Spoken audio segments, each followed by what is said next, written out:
ఓం శ్రీ గురుభ్యో నమః. ఓం శ్రీ మహాగణాధిపతియే నమః. అక్టోబర్ నెలలో ద్వాదశ రాశుల యొక్క ఫలితాలు ఏ విధంగా ఉన్నాయో ఒక్కసారి తెలుసుకుందాం. ముందుగా ఏ గ్రహాలు ఏ రాశుల్లో సంచరిస్తున్నాయో ముందుగా తెలుసుకుందాం. ముఖ్యంగా శని మీనరాశిలో వక్రస్థితిలో ఉండటం, రాహు కుంభరాశిలోను, కేతు సింహరాశిలో సంచారం చేయడం జరుగుతుంది.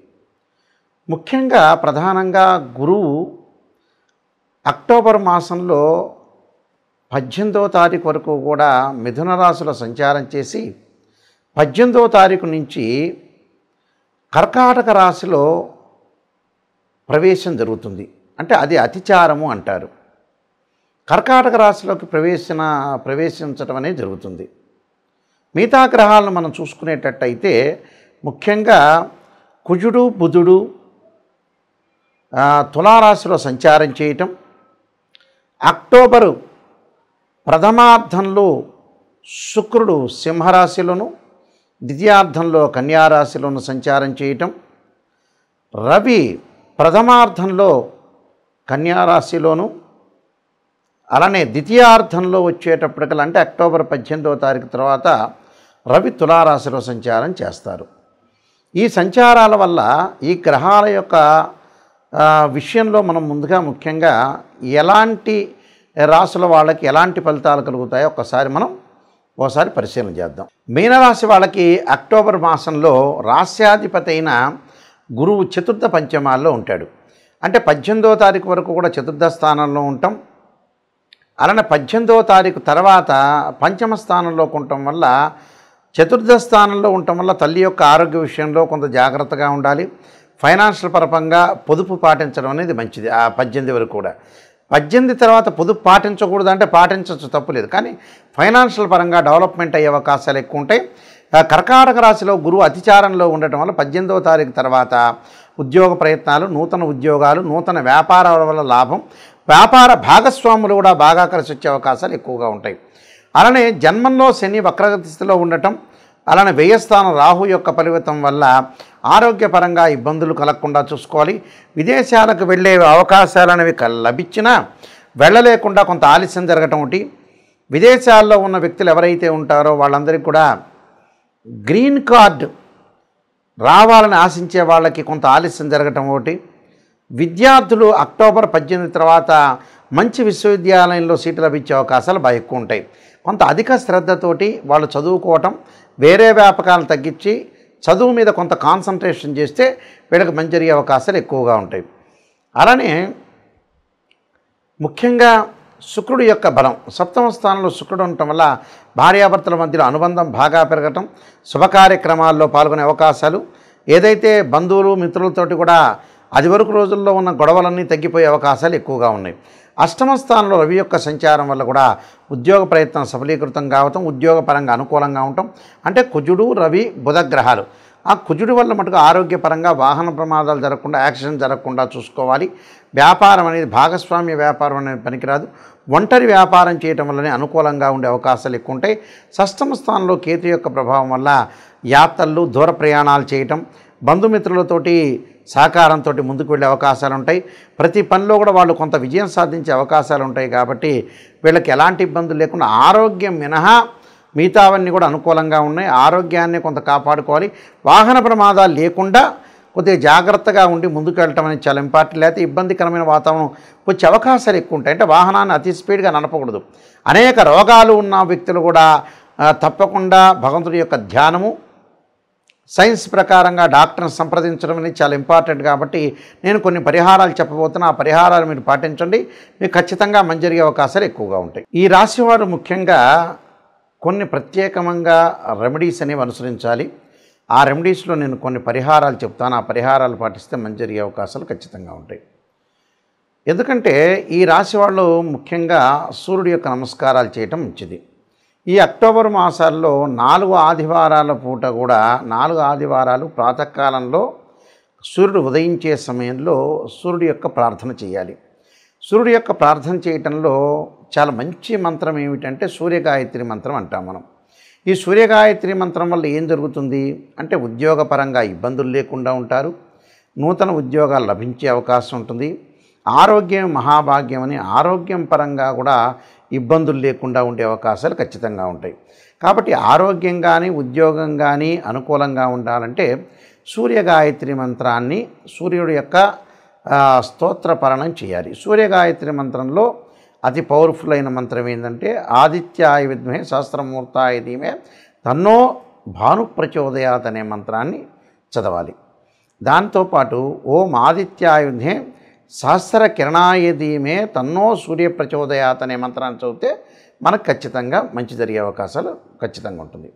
అలానే మానసికంగా ఆందోళన చెందుతున్న వాళ్ళు, చెవి, ముక్కు, గొంతు, అలానే నిమోనియాతో బాధపడుతున్న వాళ్ళు, లంగ్స్ సంబంధించిన ఎఫెక్ట్స్తో బాధపడుతున్న వాళ్ళు, ఖచ్చితంగా సైనస్ సంబంధించిన ఆరోగ్యపరంగా ఇబ్బందులు కలుగుతున్న వాళ్ళు, మానసికంగా బలం లేని వాళ్ళు, మానసికంగా ఆందోళన చెందుతున్న వాళ్ళు ఖచ్చితంగా ఆరాధన చేయాల్సిన చంద్రగ్రహాన్ని ఆరాధన చేయాలి.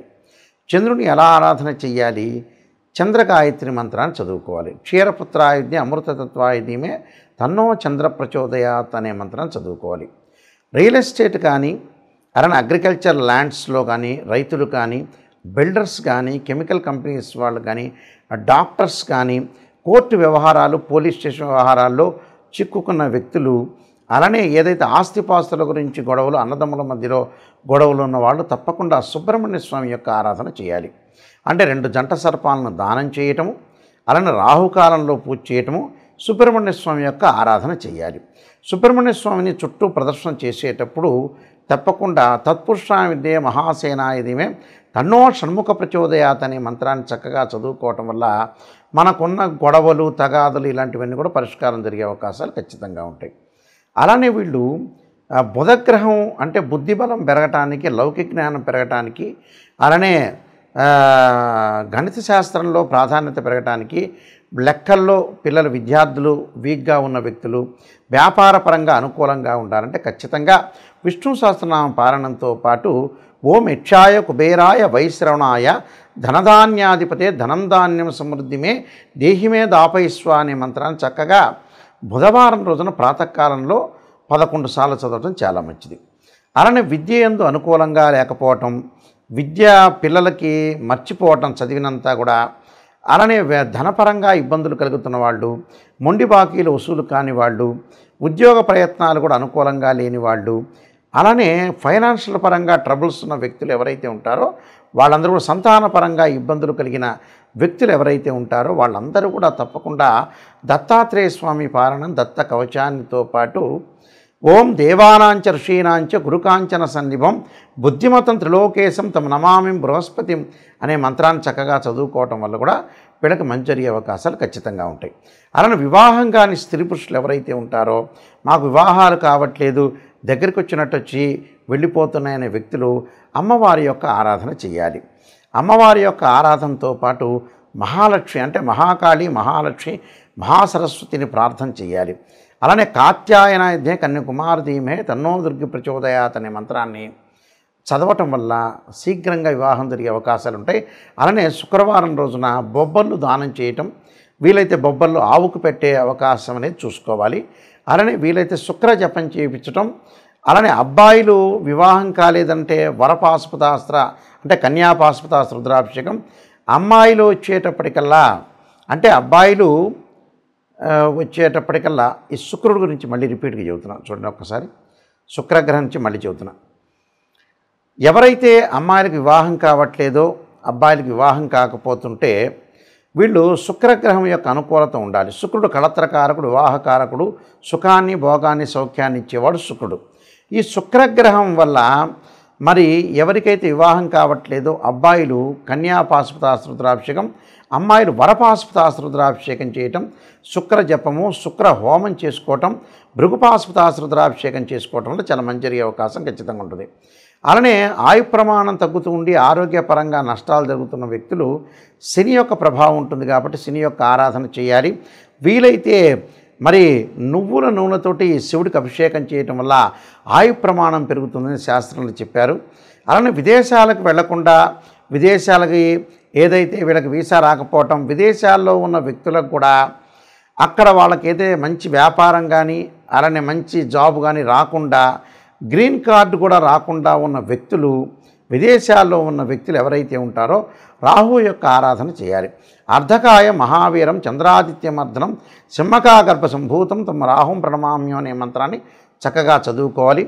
అలానే జ్ఞానవృద్ధి లేకుండా, ఎక్కడైనా సరే ఆధ్యాత్మిక చింతన లేకుండా మొండిగా ఉండి కోపాన్ని బాగా ఎక్కువగా తగ్గించుకోలేని వ్యక్తులు, కోప్పడుతుంటే చికాకులు కలిగి అలానే గొడవలు పడుతున్న వ్యక్తులు ఎవరైతే ఉంటారో వాళ్ళు కేతు యొక్క ఆరాధన చేయాలి. కేతువుకు అధిష్టాన దేవత అయిన గణపతి యొక్క ఆరాధన చేయాలి. గణపతిని గకార స్తోత్రంతో గరికతోటి పూజ చేయటం వల్ల వాళ్ళకి జీవితంలో ఉండే విఘ్నాలన్నీ కూడా తొలగిపోయే అవకాశం ఖచ్చితంగా ఉంటుంది.